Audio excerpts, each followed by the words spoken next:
अस्सलाम वालेकुम सर। वालेकुम अस्सलाम। शेरवानी साहब, आप कौन से हलके से इलेक्शन लड़ रहे हैं? मैं NA119 लाहौर से जो उम्मीदवार हूँ। अच्छा, और किसके नॉमिनेशन आपने चैलेंज किए हैं? मैंने मरियम नवाज शरीफ जो है वो भी उम्मीदवार है, तो उनके कागजात जो है वो हमने चैलेंज किए हैं। क्या क्या मौक़िफ़? उसमें मेरा मौक़िफ़ ये है कि पहले भी मेरी एप्लीकेशन मैंने दी थी आरओ साहब को। अच्छा। और वहाँ पे जो है ना उन्होंने एक्सेप्ट कर लिए, और यहाँ पे अब मैं जो है ना वो ट्रिब्यूनल जो है इसमें आया हूँ, तो इसमें जो है ना इंशाल्लाह मुझे आपका एतराज़ क्या है मरियम नवाज के कागजात मंजूरी पर? मेरा इतराज़ सबसे पहला ये है कि उन्होंने जो स्टेटमेंट्स दी हैं, उनके जो असासाजात हैं वो बिल्कुल भी जो है ना वो मुताबिकत नहीं रखते। किससे? उनकी जो स्टेटमेंट, उनकी आमदन जो है उनकी, ठीक है ये नहीं, वो एक जगह वो कह रहे एविडेंस लगाई है साथ, उसमें हम सारा कुछ प्रोवाइड करूँ। एविडेंस तो उनकी जो ऑलरेडी आप टॉक शोज निकाल के देख ले। मैं और बात कर रहा हूँ, आप कह रहे हैं ना कि उनकी आमदन से असासे मुताबिकत नहीं रखते, यही बात कर रहे हैं कि असासे आमदन से मुताबिकत नहीं रखते।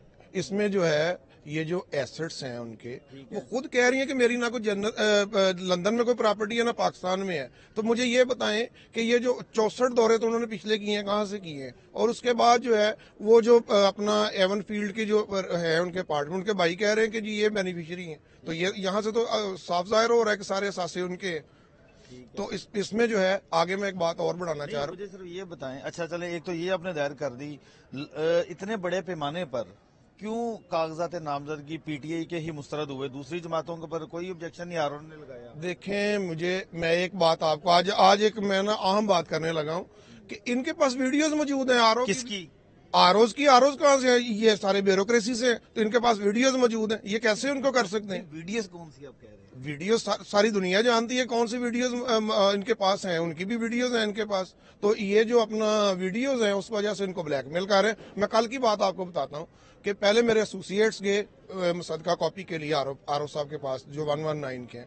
उन्होंने कहा जी आप 5 बजे आ जाए। फिर मैं खुद गया वहाँ पे, 4 घंटे मुझे वहाँ पे बिठाए रखा है। फिर जाके 7 बजे मुझे इन्होंने जो है ना उसकी मुसद्दका नकूल दी है कि ताकि ये डिले हो जाए और ये फाइल ना कर सके। तो इनकी वीडियोस मौजूद है उनकी। अच्छा, तो जिनकी वीडियोस मौजूद है वो कैसे जो है ना उन्होंने रिजेक्ट ही कर। बड़ा इल्जाम लगा रहे हैं। नहीं, मैं इल्जाम नहीं लगा रहा, उन्होंने पहले भी कह चुकी हैं कई दफा कि मेरे पास वीडियोस हैं। इसमें तो इल्जाम वाली बात ही नहीं है, वीडियोस की तो बात कर रही हैं वो कि वीडियोस जो है ना वो वीडियोस किसकी हैं? क्या क्या वीडियोस में क्या है? मैं समझता हूँ इसमें जो है ना वो जो वीडियोस है ना उनमें जो है वो ब्यूरोक्रेसी जो है इनकी भी वीडियोस मौजूद है वहाँ पे। शेरवानी भाई, मैं ये कह रहा हूँ वीडियोस में क्या चीज है? वीडियो तो आपकी भी हो सकती है, मेरी भी हो सकती है, तो वो क्यों ब्लैकमेल होंगे उनसे? मुझे ये बताएं आप जो है ना ये वीडियोस कौन सी होती हैं जिससे बंदा ब्लैकमेल होता है? वो इनके पास मौजूद है उनकी, इसीलिए तो इस लेवल पे 90% मुस्तरद हुए हैं। और मैं एक और मैसेज दे दूं कि हमारे पास जो है ना हर हल्के से दर्जन के करीब जो है वो हमारे पास कैंडिडेट्स हैं और बड़े नामवर किस्म के। फिर तो आपको घबराने की जरूरत नहीं। हम तो बिल्कुल भी नहीं घबराए हुए, हम तो इंशाल्लाह जो है ना इल्जाम लगा दिया बहरहाल मरियम। नहीं इल्जाम नहीं है, ये रियलिटी। मेरी बात सुने, उनके पास मैं समझता हूँ कि ये जो है ना बहुत ज्यादा वीडियोस मौजूद है और उसका वो एतराफ कर चुकी हैं कि हमारे पास वीडियोस हैं। चलें, अब जरा आप मुझे अपना केस बताइएगा। आपने कहा कि मरियम नवाज के असासे ज्यादा है, आमदन कम है, ऐसा ही है? इसकी कोई एविडेंस आपने दिया कि इतना फिगर दिया है कि इतने कम है, इतने पैसे हैं और इतने जी उसमें जो है ना हम साबित करेंगे कोर्ट के अंदर। वो तो साबित करने की साबितशुदा है वो जो है ना। इसमें मेरे कौंसल इसमें मैं एक चीज बताऊंगा, मैं इनका कौंसल हूँ इस पिटीशन में। मेन हमारे 3 ऑब्जेक्शन है मरियम नवाज के ऊपर। एक ऑब्जेक्शन ये है कि जब उन्होंने मार्च 2023 में जो पीछे इलेक्शन अनाउंस हुए थे लेकिन वो इलेक्शन पोस्टपोन हो गए, ना हो सके, जब उन्होंने तब अपने डिक्लेरेशन वहां पे डॉक्यूमेंट्स जमा करवाए उसमें और जो अब उन्होंने करवाए उसमें एसेट्स का फर्क है। वो हम दोनों उनके नॉमिनेशन पेपर साथ लगा रहे हैं, साहब भी और मौजूदा भी। फिर इसमें एक कॉन्ट्राडिक्शन उनकी ये है कि 2023 मार्च में वो अपने 4 लोगों को अपना डिपेंडेंट शो कर रही हैं, एक अपने हस्बैंड को और 3 अपने बच्चों को, 2 बेटियों और 1 बेटे को। जबकि ये जो अभी उन्होंने नॉमिनेशन पेपर फाइल किए उसमें सिर्फ वो एक डिपेंडेंट शो कर रही है अपने हस्बैंड को, उनके 3 बच्चे वो इसमें डिपेंडेंट शो नहीं कर रही। यानी 8 महीने में वो जो 3 बच्चे 8 महीने पहले इनके डिपेंडेंट थे, 8 महीने बाद वो डिपेंडेंट नहीं अपनी अपील में लिखे जी, ये हमने साथ भी लगाया। इसके उनके अपने जो नॉमिनेशन पेपर हैं वो सबूत है। फिर इसमें तीसरा जो उनकी डिफरेंट स्टेटमेंट्स हैं, सना बुच्चा का इंटरव्यू, मेरी लंदन तो क्या पाकिस्तान में कोई प्रॉपर्टी नहीं। फिर वो कह रही हैं सोहेल वड़ैच को मेरे 1 अरब के करीब असासे हैं। फिर उनका भाई कह रहा है کہ جی میری بہن جو آپ کے پاس ویڈیو ایویڈنس ہے ان کے جو بیانات ہیں نہیں ان کو آپ نے بنیاد بنایا؟ ہمارے پاس ڈاکومنٹس بھی ہیں، ڈاکومنٹس بھی وہ ہیں جو انہوں نے خود دیے ہوئے ہیں الیکشن کمیشن کو، جو نامینیشن 2023 میں فائل کی ہیں اس میں وہ کچھ کہہ رہی ہیں، اس میں وہ کہہ رہی ہیں کہ جی میرے 4 ڈیپینڈنٹس ہیں، ایک میرا خاوند، 3 میرے بچے۔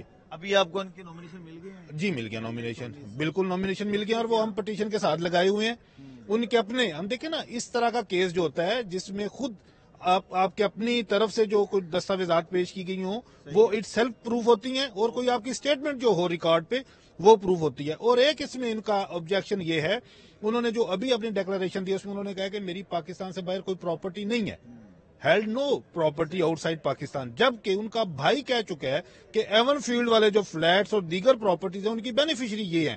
تو جب یہ ان کا بھائی خود کہہ رہا ہے کہ یہ بینیفیشری ہیں تو یہ کس طرح سے کہہ سکتی ہیں کہ ان کی باہر کوئی پراپرٹی نہیں ہے؟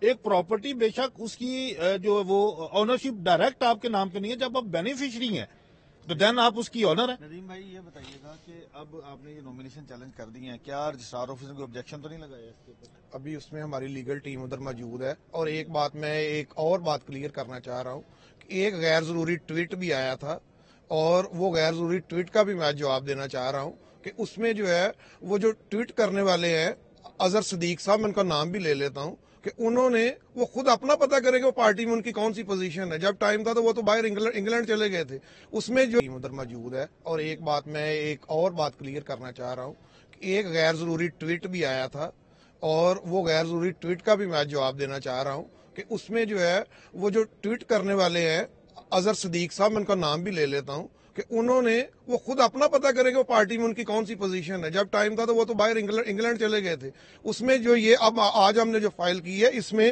ہماری ساری ٹاپ لیڈرشپ جو ہے، جس میں ہمارے جو ہے وہ جعفری صاحب ہیں، شاداب جعفری صاحب جو ILF پاکستان کے، ان کا یہ ان کی جو ہے نا بیہا پہ، اور ساتھ کسانہ صاحب جو ہے یعنی پارٹی لیڈرشپ کے کہنے پر آپ نے مریم نواز کے نامینیشن اس میں وکالت نامہ ہی ان کا لگا ہوا ہے۔ تو میں ان کو یہ بھی کلیئر کر دوں کہ اپنا جو انہوں نے وعدہ بھی کیا تھا میڈیا کے موجودگی میں کہ میں اس کو ڈیلیٹ کر دوں گا ٹویٹ کو، تو وہ اس کو ڈیلیٹ بھی کریں اور اپنی پارٹی پوزیشن بھی واضح کریں وہ، کیونکہ یہ ILF کی طرف سے جو ہے نا، جو انصاف لائرز فورم پچھلے 2 سال سے لگی ہوئی ہے، اور پہلے بھی ان کی بہت زیادہ سٹرگل ہے، اس کی طرف سے ہے یہ۔ اب یہ بتائیے گا کہ آپ نے مریم نواز کی نامینیشن چیلنج کر دی ہے، لیکن آپ کی پارٹی نے تو کہا تھا کہ ہم نواز شریف کے بھی نامینیشن چیلنج نہیں کریں گے، لطیف کھوسہ صاحب نے بھی یہ بات بیان دیا، اور ہم پازیٹیو سینس میں الیکشن میں آگے بڑھیں گے۔ دیکھیں یہ ان کی پرسنل کو سٹیٹمنٹ ہو سکتی ہے، اپنی رائے ہو سکتی ہے، یہ پارٹی پالیسی نہیں ہے۔ دیکھیں ایک بندہ جو ہے وہ کنوکٹڈ ہے، سزا یافتہ ہے، تو آپ کیسے؟ مریم کب سزا یافتہ؟ دیکھیں ان کی بری ہوئی ہیں وہ۔ نہیں ان کی نااہلی کہاں پہ ابھی تک ختم ہوئی ہے؟ سر بری ہوئی ہیں وہ کیس سے، نااہلی کا بھی ابھی جو ہے نا اس پہ سر جب بری ہوگی تو سزا تو ختم ہوگی، ہر چیز ختم ہوگی۔ سزا یافتہ تو ہے نا وہ۔ بھائی جہاں جب وہ جرم اسلام آباد ہائی کورٹ میں ثابت نہیں ہوا، اسلام آباد ہائی کورٹ نے انہیں باعزت بری کر دیا۔ آپ قانونی ماہر ہیں، ذرا بات تھوڑا سا انڈرسٹینڈ کر لیں پہلے۔ ان کو سزا سنائی نیچے ٹرائل کورٹ احتساب عدالت نے، انہوں نے جب اپیل دائر کی تو ابتدائی طور پر وہ سزا معطل ہو گئی، پھر انہوں نے الیکشن میں حصہ نہیں لیا اسی بنیاد پر کہ وہ نااہل ہو جائیں گی، سزا یافتہ ہیں۔ اب اسلام آباد ہائی کورٹ ان کو بری کر چکی ہے ایون فیلڈ ریفرنس سے، تو اس لیے وہ سزا یافتہ اب نہیں ہے۔ اس میں ان پہ اور بھی تو کیسز ہیں، ان پہ کون سا کیس؟ میری مجھے یہ بتائیں کہ یہ جو اتنی پراپرٹیز جو محلات کھڑے کیے ہوئے ہیں انہوں نے، یہ آگے نکل رہے ہیں ابھی تو چلے، یہ کھلونا بنے ہوئے ہیں ان کے پاس، جو کچھ ہمارے جو ادارے یا نیب وغیرہ جو ہے ان کے بنے ہوئے مختار کیسے آتے ہیں، ان کو جو ہے نا کلین چٹ مل گئی ہے سارا۔ عدالتوں نے کیا سر، انہوں نے تھوڑی کیا۔ اچھا میری بات سنیں، بات یہ ہے کہ اب جو ہے ایک بندے کی اب تضاد آ رہا ہے بات کے اوپر کہ سامنے اس کے جو ہے نا محلات کھڑے کیے ہوئے ہیں اور وہ ساتھ میں کہہ رہی ہے کہ میری کوئی پراپرٹی نہیں ہے۔ آپ نے ان کے نامینیشن چیلنج کر دی ہے نا؟ جی الحمدللہ، اور مجھے پورا امید ہے کہ ہمیں جو ہے نا عدالت عالیہ جو ہے اس سے پورا انصاف ملے گا، اور جیس بھی ہیں کہ پاکستانی جو ہے ان کے جو ہے انہیں ڈسکوالیفائی کریں گے اس الیکشن سے۔